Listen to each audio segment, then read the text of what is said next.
शादी करने के लिए रथ पे बैठकर गले में माला पहने और सर पे सेहरा लिए बैंड बजा बाराती के साथ जब दूल्हे राजा अपने ससुराल पहुंचते हैं तो शादी के मंडप में दुल्हन के सहेलियों ने आखिर दूल्हे राजा के साथ ऐसा क्या किया कि पूरी बारात को शादी किए बिना वापस लौटनी पड़ी। और इतना ही नहीं, केवल बारात को ही वापस नहीं किया गया, आखिरकार शादी के मंडप में दुल्हन के सहेलियों ने ऐसा क्या किया जिस वजह से दूल्हे राजा, उसके पापा, उसके मामा और उसके फूफा जैसे तमाम रिश्तेदारों को बंधक भी बनाना पड़ा। और बात केवल इतना ही पे खत्म नहीं होता है, केवल मंडप में उनको बंधक ही नहीं बनाया गया, उन्हें तब तक नहीं छोड़ा गया जब तक दहेज में लिए गए रुपए और सारे सामान को दूल्हे राजा वापस नहीं कर देते हैं। अब आप ये सोचते होंगे कि आखिरकार ये कैसा शादी है जिसमें दूल्हे राजा को बंधक बनाया जाता है। और सबसे बड़ी दिलचस्प बात तो आप ये जानना चाहते होंगे कि आखिर दुल्हन के सहेलियों ने शादी के मंडप में दूल्हे राजा के साथ क्या किया जिसके वजह से इतना बड़ा ड्रामा शुरू हो गया। आज हम आपको एक ऐसे अजीबो गजीब शादी की पूरी अनोखी कहानी बताने जा रहे हैं जिसमें बिना शादी किए दूल्हे राजा को पूरी बारात लेकर के वापस लौटना पड़ा। दरअसल ये पूरा का पूरा मामला छपरा जिले का है, जहां पे 11 तारीख को एक बारात जाती है। बारात में दूल्हे राजा मुस्कुराते हुए रथ पे बैठे होते हैं और बैंड बजा बाराती भी पूरे साथ में होते हैं। जैसे दूल्हे राजा शादी के मंडप में जाते हैं तो शादी के मंडप से ही इस शादी में, इस पूरी कहानी में एक नया मोड़ आ जाता है। और मोड़ भी इस कदर आता है कि बारात को वापस लौटना पड़ता है। जैसे दूल्हे राजा शादी के मंडप में बैठते हैं, उसके बाद दुल्हन के तमाम सहेलियां जो है दूल्हे राजा के आसपास में आकर के बैठ जाती है। और बैठने के बाद यह बताने की जरूरत नहीं है कि शादी में सालिया जो है जीजा से किस कदर, दूल्हे राजा से किस तरह मजाक करती है और कैसे मजाकिया अंदाज में बात करती है, यह बताने की जरूरत नहीं है। जिनका शादी हो गया होगा उन तमाम लोगों को इस बारे में पता होता है। जैसे दूल्हे राजा मंडप में बैठते हैं तो दुल्हन की सहेलियां जो है दूल्हे राजा से बात करना चाहती है, लेकिन दूल्हे राजा कुछ बोलते नहीं है।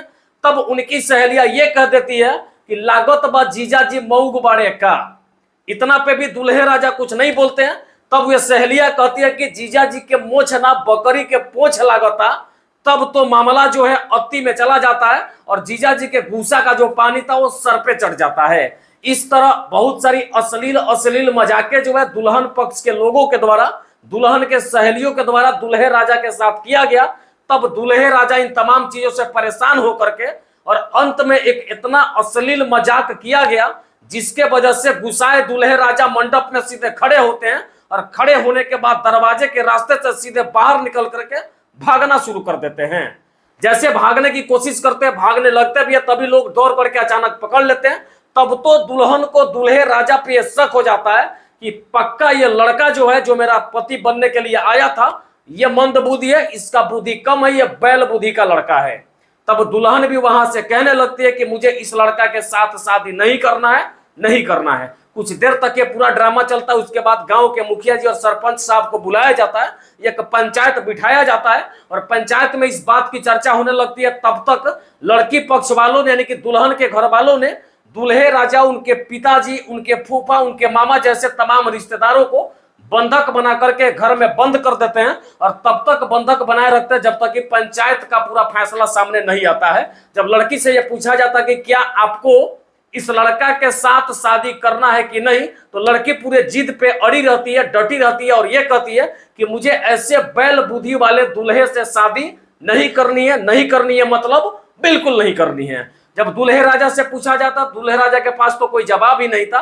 तब पंचायत में यह फैसला लिया जाता है कि शादी के लिए दहेज में जितने सारे रुपए, जितने सारे सामान दिए गए थे उसको आप वापस करिए और बारात को खाली हाथ लेकर के वापस लौट जाइए। और उसी रात को यह तमाम चीजें वापस की जाती है और वापस करने के बाद तब बाराती सराती समेत बैंड बाजा तमाम लोगों को जो है वहां से बाइज्जत बरी किया जाता है।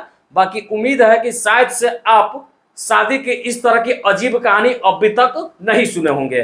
बाकी इस पूरी वीडियो को देख करके आपका विचार क्या कहता है बताइएगा जरूर। लेकिन एक बात तो चिंता का विषय जरूर है कि अगर आपकी भी शादी होती है और शादी के मंडप में आप जाते हैं, जब आपकी सालिया आपसे मजाक करती है तो बर्दाश्त करने की क्षमता रखिए, वरना आपकी भी शादी टूट सकती है। बाकी पूरा वीडियो देख के विचार बताइएगा। आपके कमेंट का हम इंतजार करेंगे। जय हिंद, जय बिहार।